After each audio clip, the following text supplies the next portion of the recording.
Opening and closing your garage door can be directly linked to the HomeLink device in your rearview mirror, so you don't have to use extra remotes.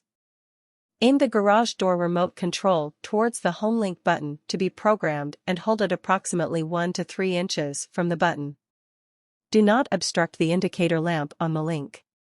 Press and hold the button on the remote control and the button to be programmed on the HomeLink.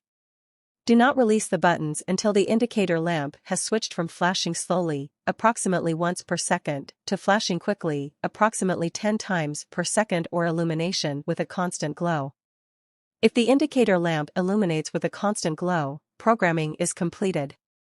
Press the programmed button twice to activate. If the indicator lamp flashed quickly, the device to be programmed to HomeLink may have a security function that requires extra steps. Test by pressing the programmed button twice to see whether the program is working. Otherwise, continue with the following steps. Locate programming button on the receiver for the garage door. It is normally located close to the antenna's bracket. Depress and release the receiver's program button once. The programming must be completed within 30 seconds of the button being depressed. Press and release the button on the HomeLink that you want to program. You can repeat this process to program the other HomeLink buttons.